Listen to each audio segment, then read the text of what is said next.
for joining us on this Friday, February 22nd. Live from the Beasley Media Complex in Boone, this is the Appalachian Weekly News. I'm Hannah Muckenfuss. And I'm Laird Davis. Some faculty are concerned about the language in a revised policy that could impact privacy on campus. The Acceptable Use of Computing and Electronics Resources Policy, also known as Policy 901, might be replaced. The proposed revision states that no university employee, student, or any other user shall have any expectation of privacy in the material or information sent, received, or stored using any portion of the university information system infrastructure.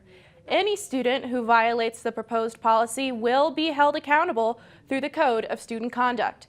App State's Chief Information Officer David Haler presented on the revised policy to the Faculty Senate in January. A small group of Faculty Senate members are reviewing the policy and making recommendations. Martha McCoy, a Faculty Senate representative and director of first-year seminar, is part of the group. She says that no one thinks the university is trying to create an Orwellian policy. And so I think we really can't put the burden on the individual end user of the technology to simply wise up. No, it's on us to make sure we create policies that enable them to do the kind of work and study and learning and exploration and sharing of knowledge that we're here as a university for everyone to do without fear. Right? So there has to be a balance. We want transparency, and if documents are bona fide public records, then they must be saved and turned over to anyone who requests them. But we also deserve a degree of privacy. Representatives of the Student Government Association will also help review the policy. We will update you as we learn more. App State alumnus Brock Long resigned as the head of the Federal Emergency Management Administration this month. An Inspector General report from September says Long used government vehicles for personal use, costing the government an estimated $151,000. Long drove the government vehicles from his home to work, to his family's residence in North Carolina, and on personal vacations. Long graduated from App State with a Bachelor's of Science degree and a Master's degree in Public Administration in the late 90s.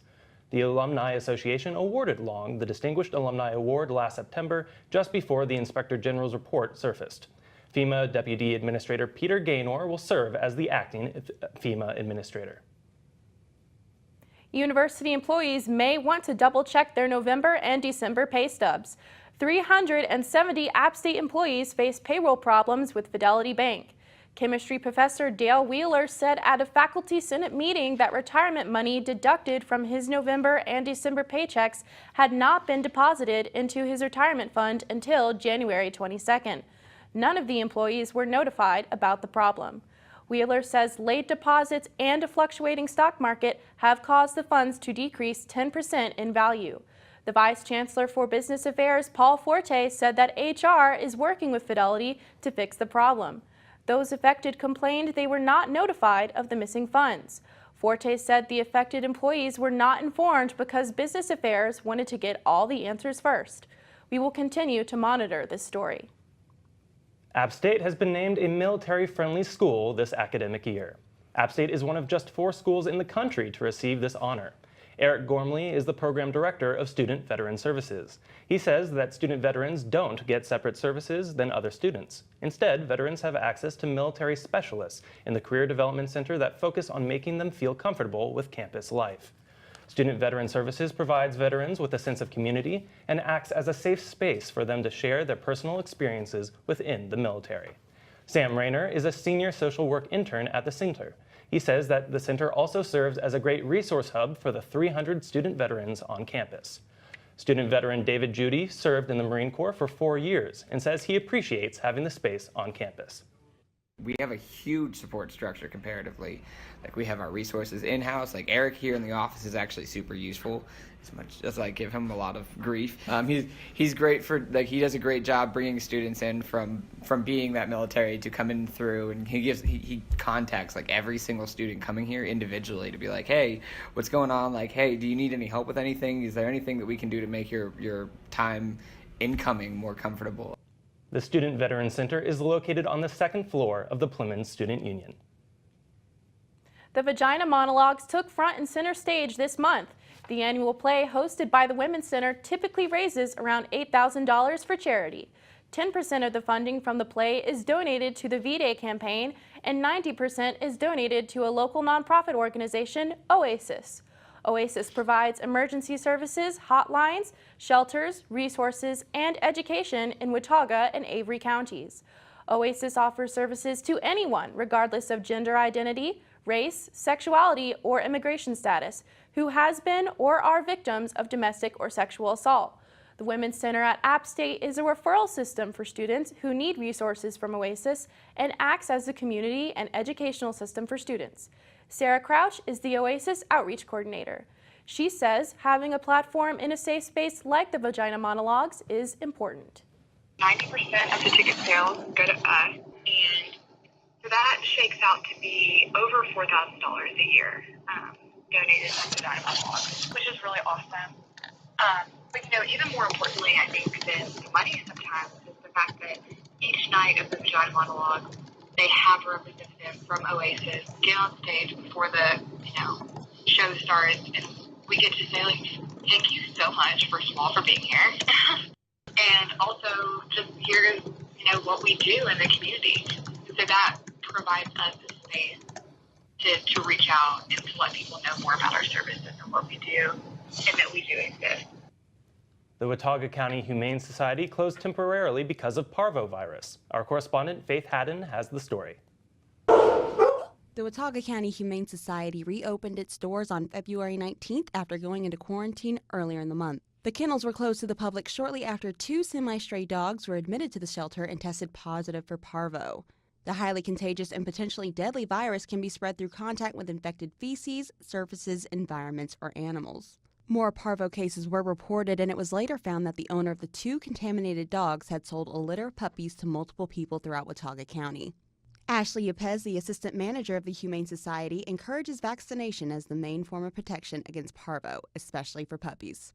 We ensure that puppies get at least 2 rounds before they're adopted and that the owners follow up with a 3rd round. But at this point, we're just being super cautious. We're definitely encouraging people to just get their dogs vaccinated. It's not fun to go through by any means. And puppies are super susceptible to it. When they're so young and their immune systems are so weak, it's best that they get their vaccines. And that's the best way to protect them because it lives everywhere. And your dog at some point is going to be exposed to it. All of the animals featured in today's segment are up for adoption, and now that the Humane Society has reopened its doors, all they need is you. Reporting for the Appalachian Weekly News, I'm Faith Hatton.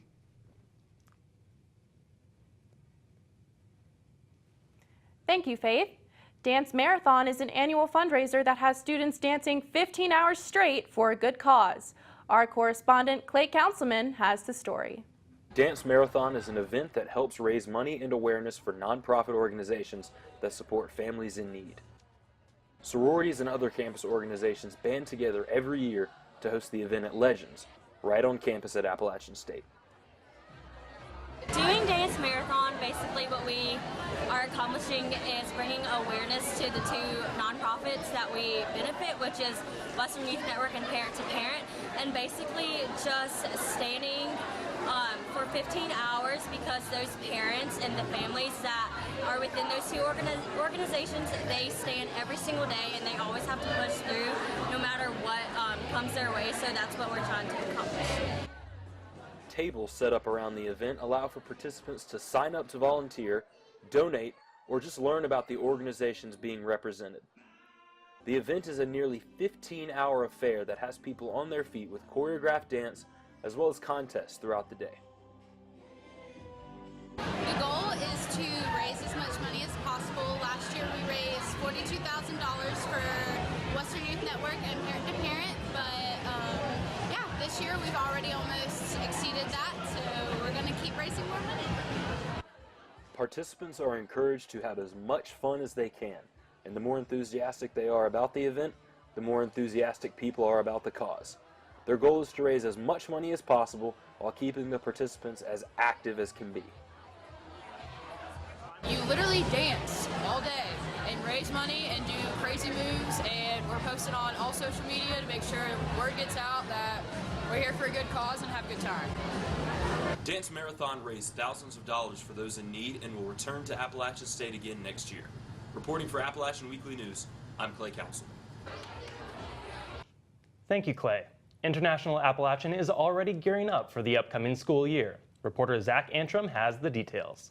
International Appalachian began recruitment this week as they search for new members for the upcoming school year. Also known as NTAP, the group is dedicated to bringing the best possible experience for international students studying in Appalachian State. The group kicked off their week with an interest meeting explaining the recruitment process, which involves an application, a group interaction that allows prospective members and new members to interact, and a series of interviews as well. We want people who are really dedicated to what we do to internationalizing Appalachian's campus, and we do have a member cap number, so that's about 50, so obviously we have to have an application process. So it begins, we have an application process which you turn in, you answer a few essay questions, tell us about yourself. Then we go into the individual interviews where you'll be in the room with 3 NTAP members and being interviewed, answering as many questions as you can.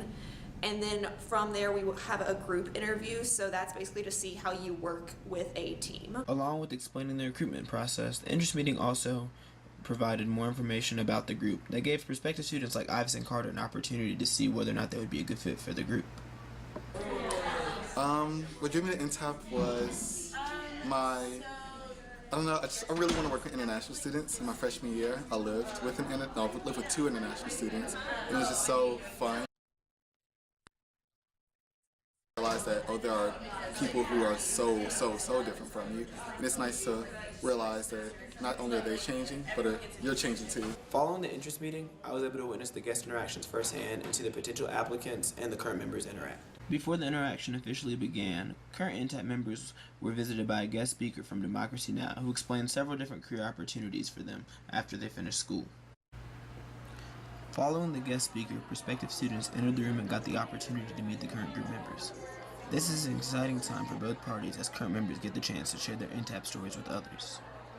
If we like the application, we invite them to this thing right here called a new member interaction, which is basically, it's kind of like a mixture type of event where new members get to talk to NTAP members, just kind of like this conversation, try to see if they'd be a good fit for this club. Following this interaction will be a series of interviews where the final decisions will be ultimately made on who will be accepted into the group. Reporting for the Appalachian Weekly News, I'm Zack Antrum. Thank you, Zach.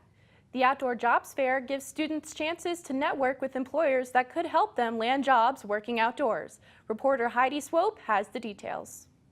The Outdoor Jobs Fair took place February 13th in the Plemmon Student Union, with over 60 organizations in attendance to find future employees or interns. Organizations ranged in many areas. Ministries, camps, and even ocean rescue were a few from the group. Jerry Cantwell, the senior lecturer in the Department of Recreation Management and Physical Education, recognizes this job fair as one of the largest in the Southeast. Out of 67 organizations, I would say that a large percentage walk away with staff. Employers come into the fair looking for new employees or interns. So we're looking for seasonal staff in a variety of positions at work. Students are encouraged to bring multiple copies of their resumes. Jerry Cantwell informed me that these companies are aggressive and they are coming ready to hire. The fair is sponsored by Career Development Center and is free to all Appalachian State University students. It is welcome to all majors and is highly recommended by professors and also fellow students. I think it's really important for people to come out to the Outdoor Jobs Fair because jobs in the outdoor industry, no matter what you want to do as a career, they look great on your resume, you meet great people, and they provide really amazing experience. All funds raised from the job fair goes towards scholarships for recreation management majors. Since the creation of the fair 13 years ago, over $35,000 in scholarships have been collected. Reporting for the Appalachian Weekly News, I'm Heidi Swope. Thank you, Heidi. As students start to solidify their summer plans, a department on campus is prepared to help them land opportunities. Our correspondent, Callie Walton, has the details. Internship season is quickly approaching, but don't worry, the Career Development Center on Appalachian State's campus is here to help. The center's mission is to encourage students to explore career paths, identify and develop skills, and pursue experiential opportunities. They offer everything from resume clinics to LinkedIn workshops.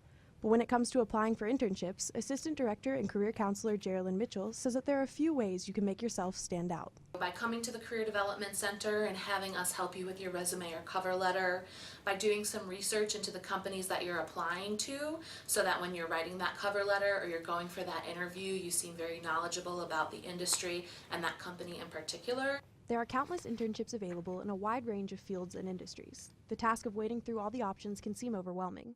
Mitchell says that it's necessary to consider all the factors. It's important that it feels like it's going to be a good fit, because this can be a semester or a summer that you're spending with a company, and you want to make sure that as much as it's a good experience for you, that it's a good fit for you as well. The Career Development Center is located on the 3rd floor of the John E. Thomas Building.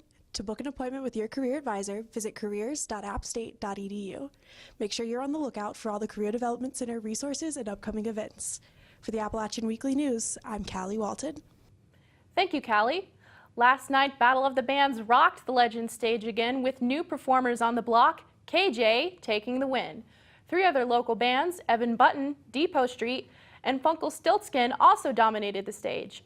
Each band performed a 20-minute set in front of a panel of judges. The crowd also had a chance to judge.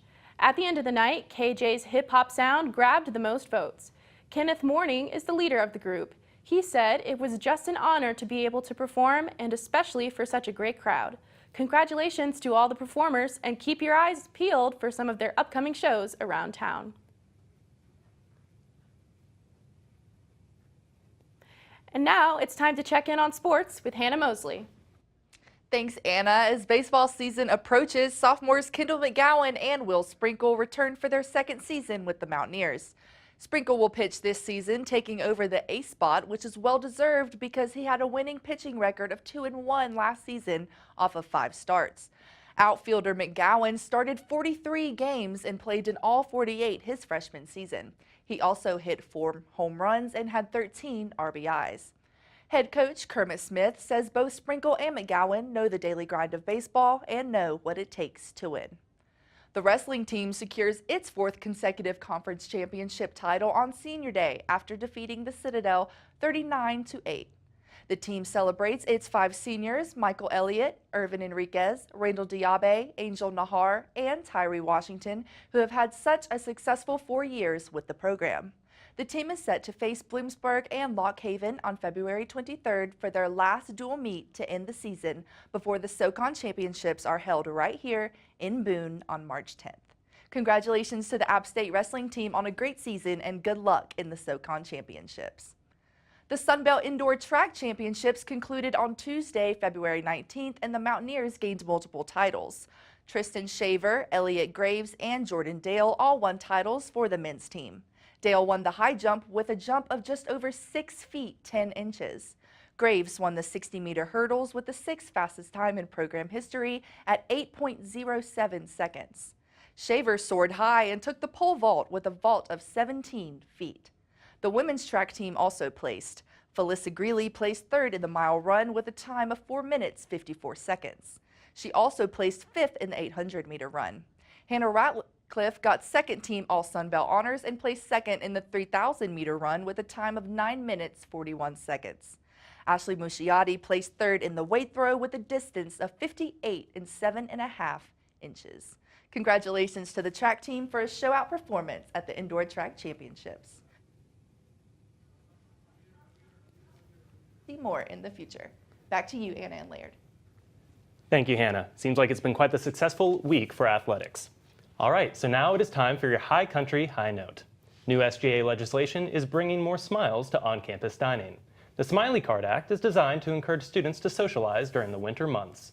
Students are encouraged to sit down with other students who have a smiley face card at their table. For now, students can find smiley face cards in Race Dining Hall. Former SGA Senator Andrew Strahan proposed the act and worked in cooperation with food services to make it a reality. The act will remain in effect through the end of the semester. SGA will then decide whether or not to continue with it. Those interested in trying out this initiative and meeting some new people can find the placards next to the trays in River Street Cafe and the cash registers in Sanford Commons. That's our report this week. I'm Laird Davis. And I'm Hannah Muckenfuss. For all of us at the Appalachian Weekly News, thank you for watching. We'll see you next time.